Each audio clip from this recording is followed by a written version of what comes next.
Thanks, everybody. Welcome to Build. I'm your host, Ricky Camilleri. Our next guest knows firsthand how amazing that smoke break can be after the dinner rush working in a restaurant kitchen. But now celebrity chef Michael Voltaggio is teaming up with Nicorette to help promote quitting with the Better Together campaign. Let's take a look at a clip. I started working in restaurants when I was 15 years old. My first job was to bus tables at a hotel. I saw what was happening in the kitchen and I knew that I wanted to do something like that. Everyone smoked. It was just part of the culture. My mom smoked, my stepfather smoked, my brother smoked. And then eventually, I was just like, well, I might as well just join in this because here's my brother. I looked up to him and wanted to do everything that he did. For me, like, smoking was never a big deal because I thought I was always in control of it. Wake up in the morning, smoke a little bit, go to work, have my whole day, and then afterwards have to fulfill some kind of void. And I didn't realize what I was fulfilling, but it was an addiction that I was actually fulfilling. That's when I decided I needed to put a stop to it.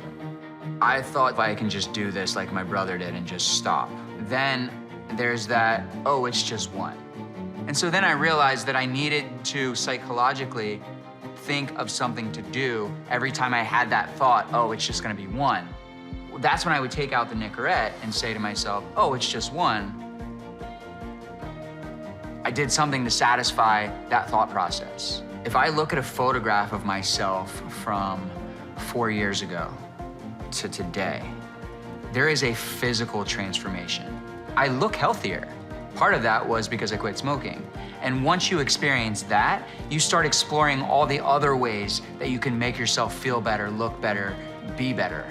It's not just about quitting smoking, it's about becoming a better version of yourself in so many different ways.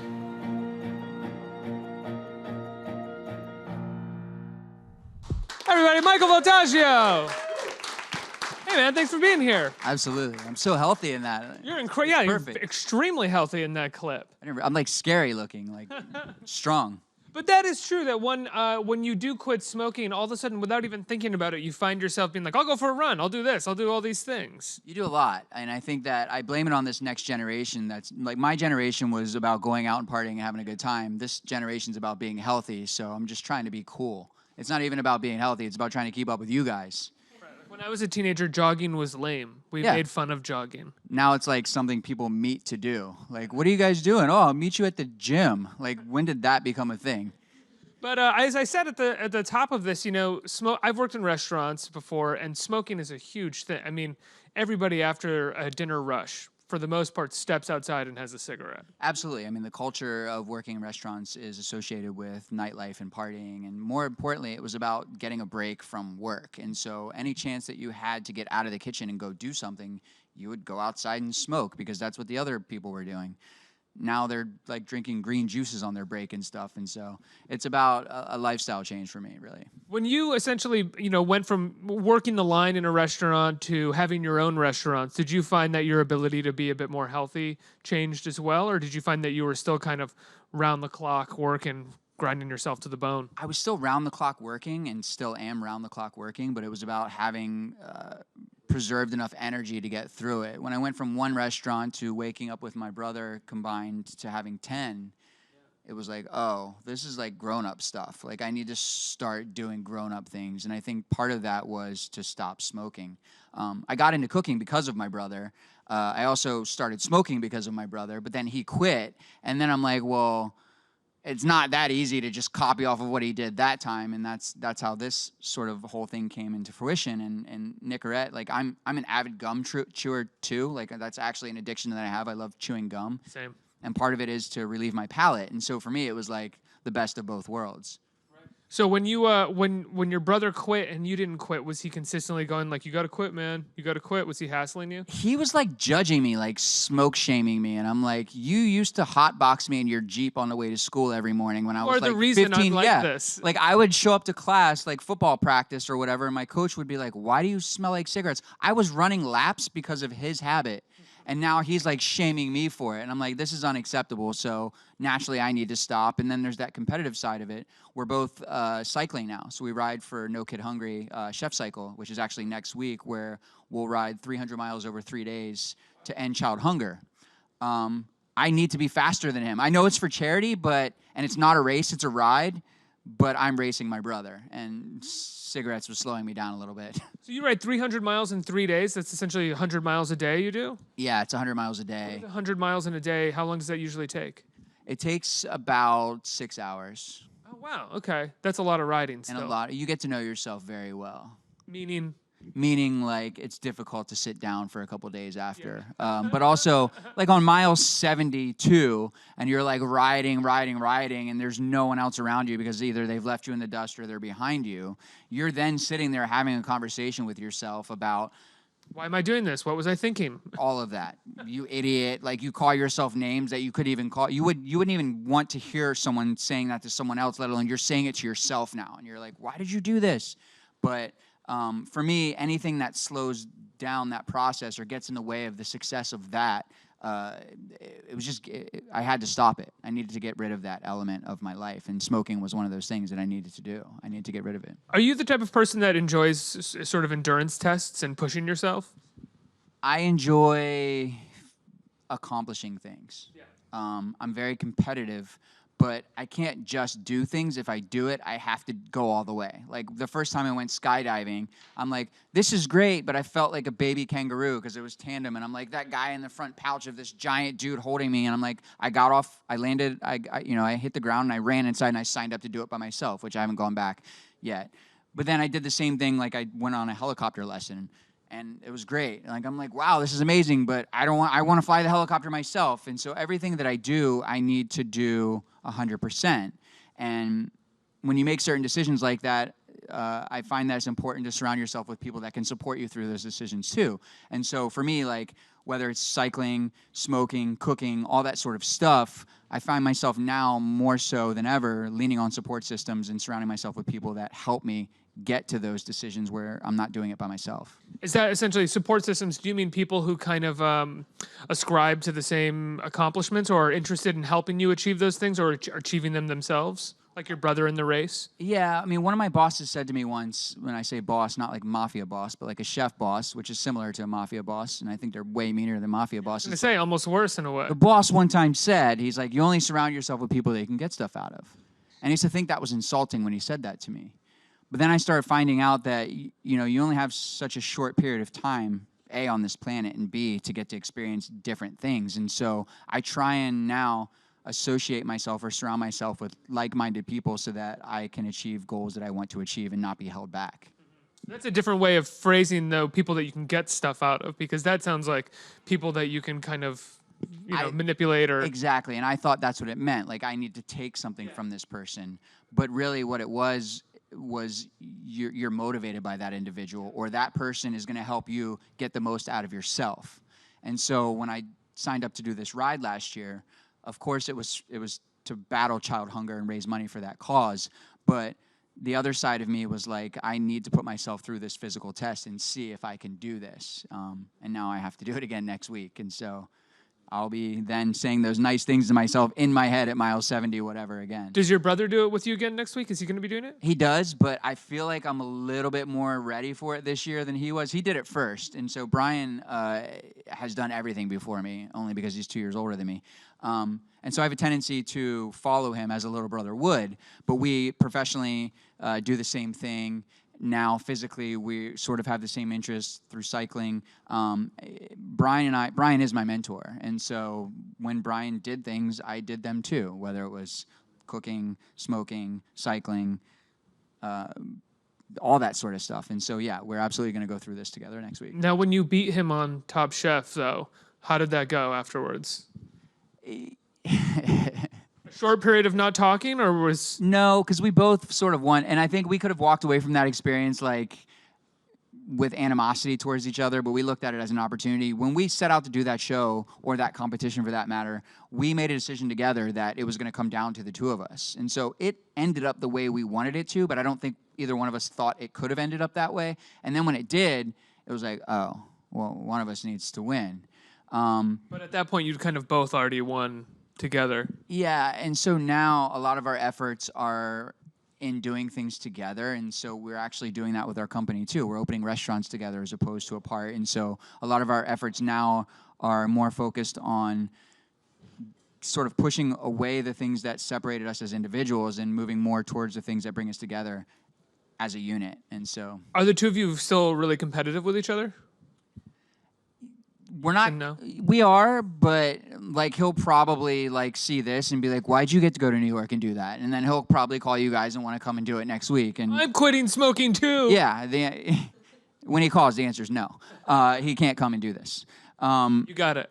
Unless he comes and does it with me again, and then I'll. You got to be the first with something, you know. I did win that, so not to rub it in,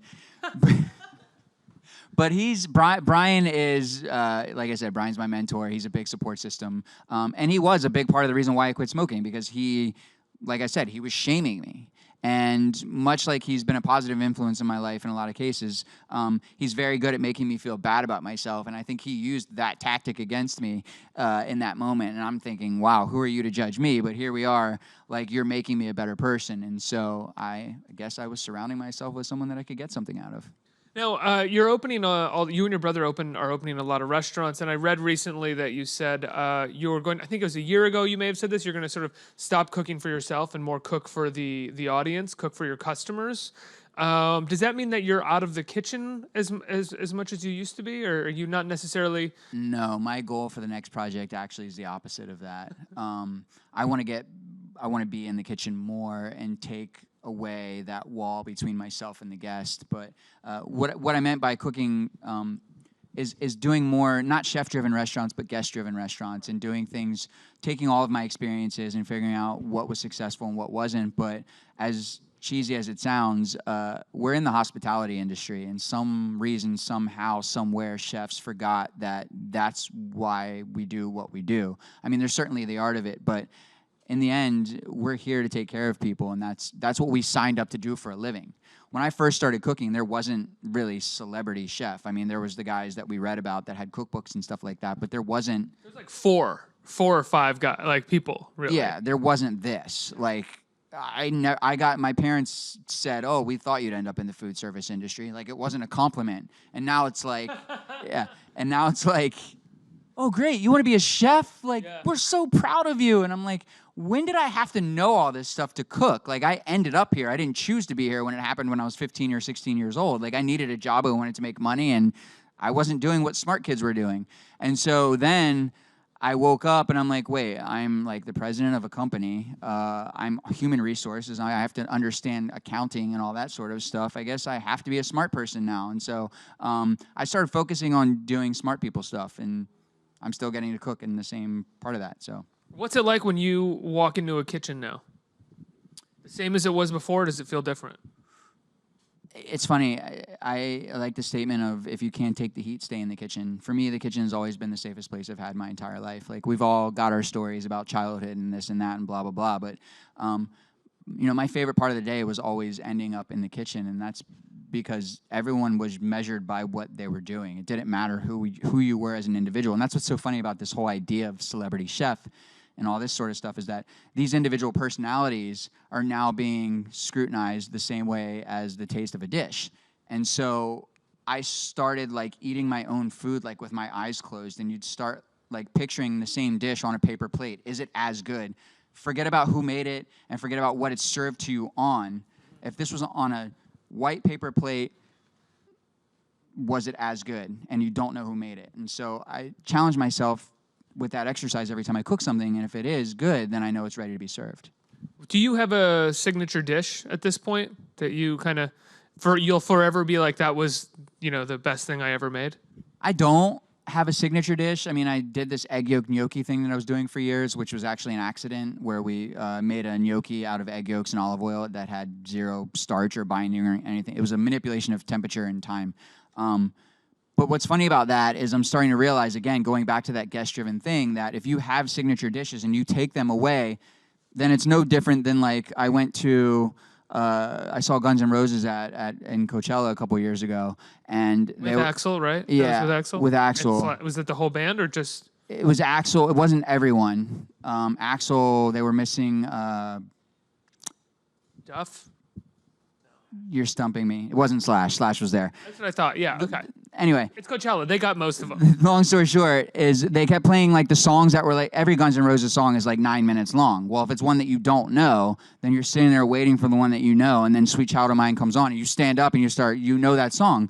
Well, I find that like chefs a lot of times will eliminate their dishes that made them popular, and they're like, I'm so sick of that dish. Everyone loved it, and I had to make it 1,000,000 times, and it made me famous, and I hate it. Well, that's kind of like counterproductive if you think about what hospitality is. And so I find that I will probably start bringing back dishes that I cooked before. The only challenge with that is that critics will say things like, he's been making that dish for 10 years. The oysters and pearls at the French Laundry is still one of the best things I've ever had in my whole life. So. Well, that's essentially what you're saying then, though, is cooking for your audience and not for the chefs, not worrying about the critics. If the audience likes it and they want it, that's who you're giving it to. Yeah, but it's also about having the discipline and to reinvent yourself and to want to be a student of your craft and to continue wanting to find that thing that got you to where you are. And so for me, much like next week when I'm riding 300 miles on a bicycle, it's about getting there too. And how did you get there and what did you go through to get there? And so for me, learning and studying food and trying new things is also part of the process. What's your...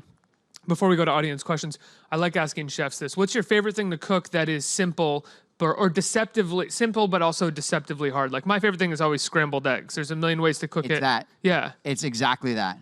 I can make better scrambled eggs, as everyone sees what I'm saying, right? I can make better scrambled eggs than anyone. And here's the trick. Are you guys ready for this? Crack the eggs, leave them whole, put them in a bowl, pour them into the pan, turn the pan on, wait for the whites to start to come up like you're making sunny side up eggs. Then start scrambling them. Just wait, try it. Now, every single time all of you make scrambled eggs, you're gonna be thinking about me too. So this actually benefited me as well. Wait for the whites, because I do scramble in the pan while it's cooking on low heat, but I don't wait for the whites to come up. No, wait till they're just like, you're like, oh, I was gonna make sunny side up eggs. You're like, no, I was just kidding, sunny side up. They're scrambled, and start scrambling it. And it's the lightest, like fluffiest scrambled egg that you've ever had in your life. All right, I'm gonna have to work on that. Let's get some audience questions. What do we got? Hello. I wanted to know, what ingredients do you think everyone that likes to cook should have in their kitchen? I lately have been keeping, you know, like an atomizer in my kitchen with like vinegar or lemon juice in it. And what an atomizer is to spritz. So much like you finish a dish with salt, take like a squeeze bottle of vinegar or lemon juice and just and like mist it with something. So you add this extra layer of like acid to it. So when you eat it, it just like wakes up your palate. One more. Hi.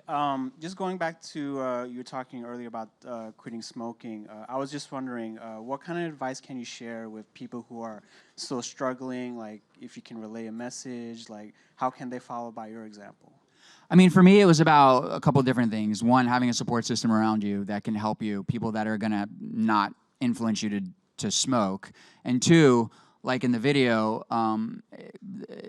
finding something else. Like, I'm an addict. Like, I'm addicted to things. I have an addictive quality, it's not necessarily the quality. I have an addictive nature about my personality. I got addicted to exercise.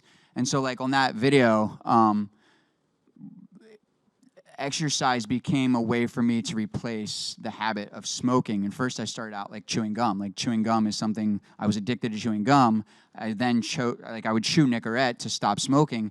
Now I still chew gum, but I don't need to chew Nicorette anymore. It's a combination of all those things. Finding something else to put that energy towards, but also surrounding yourself with people that can support you through that process. Exercise is very addicted, isn't it? Addicting. Like, Yeah, again, like, why? Guys. No, We used to go to nightclubs and stuff. That was a lot more fun. No, I definitely blame, like I said, the next generation.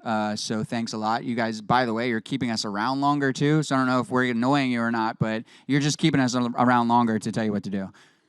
Michael, congratulations on quitting smoking, on all your success. Thank you. And good luck with the, not necessarily the ride next week, right? Not a race. It's not a race, it's a ride. Not a race. Well, it's a race ride. between Brian and I, but yes, it's a ride. And the campaign is called Better Together. It's with Nicorette. And everybody give Michael Voltaggio a round of applause. Let's hear it. Thank you, guys.